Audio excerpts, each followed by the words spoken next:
You so much. बस बने रहिए जी। जी भारती मैम, अनम्यूट करें अपने आप को। वंदन सर। जी सर आपने कहा कि जो लॉ ऑफ अट्रैक्शन होता है जी वो ध्यान करने से मुझे लग रहा है शायद बहुत ही अच्छी तरीके से काम करता है ना? जी बिल्कुल क्योंकि क्योंकि सर मैंने जो जो सोचा था, जैसा सोच रही हूँ, धीरे धीरे धीरे वही सब हो रहा है जैसा मैं चाह रही हूँ। जी बिल्कुल देखिए मेरी भौतिक लाइफ में तो सच में बहुत मिराकल सी चेंजेस हो गई। मतलब mentally, physically, family life, financial, सब कुछ जैसे जादुई तरीके से हो गई। अभी ऐसा लग रहा है मेरे पिताजी ने, मैं जब बचपन में थी तब तब से वो बोलते थे कि आप जैसा सोचोगे वैसा ही बनते हो। शायद मेरे पिताजी को लॉ ऑफ अट्रैक्शन, मुझे नहीं पता कि उन्हें कहीं से पढ़ा था कि क्या, वो हमेशा पॉजिटिव रहते थे। जब भी कोई भी प्रॉब्लम होता था, कुछ नहीं होगा, सब ठीक होगा, बस यही फॉर्मूला। हम 9 भाई बहन हैं और मेरे पिताजी इतने सारे बच्चे को कैसे इतने अच्छे तरीके से संभाले, शायद उनकी पॉजिटिव जो माइंडसेट था, और शायद उनका लॉ ऑफ अट्रैक्शन जो था कि नहीं सब कुछ अच्छा ही होगा, अच्छा ही। सर जब मेरे पिताजी का लास्ट टाइम डेथ हुआ था, 1 साल हो गया, उन्होंने मुझे लास्ट बार यही किया था, कहा था कि मतलब उड़िया में है एक कहावत कि जामोनो जेपरी, जिसका मन जैसा है उसको ब्रह्मांड वही देता है, और उच्चा मन, जिसका ऊंचा मन हो उसे अमृत मिलता है, और जिसका मन नीचा हो तो उसे विष मिलता है। मेरे पापा ने मुझे ये जब बोला तो मैं, पापा थोड़ा और अच्छे से बोलिए, मैं इसके लिख के रखती हूँ। पापा ने ये मुझे कहा और वो मेरे दिमाग में पूरी तरह से घुस गया, और जिस दिन से पापा ये कहा, मेरा मन और भी थोड़ा पॉजिटिव होने लगा, और कैसे मैं अपने पापा की वो बात को पूरा करूं, यही सोच के पूरा मेरा दिमाग ही घूमा। मेरे पिताजी ने मुझे आशीर्वाद, जैसे ब्रह्मांड ने मेरे लिए कहा कि तुम्हें पॉजिटिव रहना है, ऊंचा मन करना है, और शायद मैं उसी तरीके से हर हर पल को ऐसे ही बनाती रही हूँ। और वही बात बोल के मेरे पापा का 5 दिन के बाद डेथ हो गया सर। लेकिन मेरे पापा का डेथ हो गया, लेकिन मैंने ये ठान लिया कि जो मेरे पिताजी ने कहा उसी उच्च मन होकर ही मुझे जीना है अब। और शायद 1 साल से पूरी तरह से मेडिटेशन में पूरा ध्यान लगा के लाइफ को एकदम से पॉजिटिव बने, और शायद शायद पूरा हो भी रहा है। वो मेरी फैमिली लाइफ में भी इफेक्ट कर रहा है, मेरे बच्चों के ऊपर भी इफेक्ट कर रहा है। सर सच में ध्यान मतलब इतना मिराकिल्स ला रहा है जीवन में।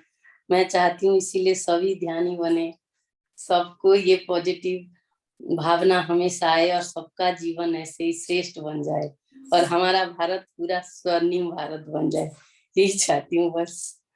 जी थैंक यू। बिल्कुल बिल्कुल, सिर्फ भारत नहीं पूरी दुनिया को एक हाँ, इस पूरा रास्ते वर्ल्ड पे आना ही है। एकदम से हमारे ये बोलते हैं ना, अभी ये कलयुग खत्म होके जो स्वर्णिम दुनिया आने वाला है, जी शायद जी ये उसकी शुरुआत है कि बहुत सारे लोग ध्यान कर रहे हैं। बहुत सारा वायुमंडल भी थोड़ा पहले से बहुत पॉजिटिव हो रहा है, हमको भी ऐसा ही लग रहा है। थैंक यू बिल्कुल सर। और हम बहुत लकी हैं कि हमको आप जैसा ग्रुप मिल गया, और जैसे ही आपका वो लिंक आया, आपको देखते ही क्या है पता नहीं मुझे कैसा लग, नहीं मुझे इनका ज्वाइन करना है, बस कर लिया, और इतना अच्छा टाइम लग रहा है, बहुत अच्छा लग रहा है। Thank you sir. बिल्कुल बिल्कुल, आपने जो बात बोली ना कि मतलब विचारों को हम्म। लाके जो भी लॉ ऑफ अट्रैक्शन है उसको करके ही हम हमारी जो पूरी लाइफ है उसको हम जिसका जैसा चाहिए वैसा बना सकते हैं। तो ये तो एक बेसिक बात है, वो तो सबको पता होती है, जो अंग्रेज भी हमसे सीख के गए और वो लॉ ऑफ अट्रैक्शन का वो पूरा जो कंसेप्ट दिया वो दिया। लेकिन हमारा जो पूरा पुराना जो सनातन धर्म है उसमें तो वहां तक की बात बताई गई है कि ध्यान के द्वारा कौन से विचार अपने माइंड में आने दिए जाए, कौन से विचारों को रोका जाए, सब कंट्रोल हमारा पूरा ध्यान के दौरान ही होता है।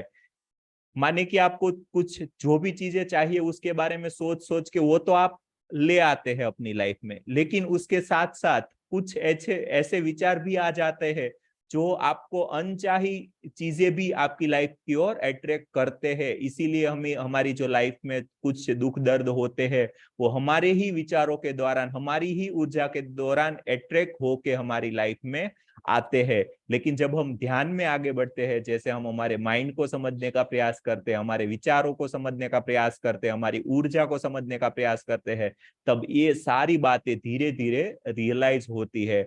और जो विचारों के पहले का भी तत्व है, भाव है, वो सब हमें समझ में आने लगता है और उसको पूर्ण तरीके से हम ध्यान के दौरान कंट्रोल कर सकते हैं।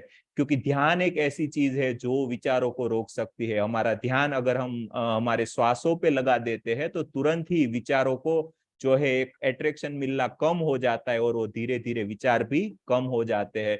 तो बस यही बात है, हमारे ऊपर से जो भी एनर्जी आ रही है वो माइंड में चल रहे विचार ही उसको कहीं और मोड़ देते हैं। तो हम जब ध्यान में विचार विचार शून्य हो जाते हैं तब पूरी एनर्जी धीरे धीरे अंदर की ओर, नीचे की ओर आती है। तो ऐसे ही हम जो भी विचार करते हैं हमारे माइंड में, तो वो ऊपर से आने वाली प्योर फॉर्म की एनर्जी उसके साथ जाके उसको वो करने में लग जाती है, वो हमारी लाइफ में लाने के लिए काम करती है। तो जो भी विचार आते हैं वो सब एनर्जी को लेके जाते हैं, तो सब धीरे धीरे वो अपनी लाइफ में कुछ ना कुछ अफेक्ट तो डालेंगे ही। तो बस इसी चीज को हमें समझना है और अब हमारे सभी विचारों के प्रति हमें जागृति, जो कॉन्शियसनेस है, वो बना के रखनी है। पूर्ण तरीके से होश पूर्वक अपना मन जो है विचार करना चाहिए। हमें नींद में भी पता होना चाहिए कि हमारे माइंड में क्या चल रहा है। हम स्वप्न अवस्था में भी पूर्ण तरीके से जागरूक होने चाहिए कि सपने के दौरान हमारे माइंड में या हमारी लाइफ में क्या घटित होता है। इतनी जब हमारी कॉन्शियसनेस बढ़ जाती है तो धीरे धीरे ड्रास्टिकल चेंजेस हमारी लाइफ में आने लगते हैं। बाद में हमें जो भी चाहिए वो धीरे धीरे मिलने लगता है। तो थैंक यू सो मच, आपने ये सब्जेक्ट, ये विषय उठाया। अभी सुनीति मैम बात करेंगी कुछ।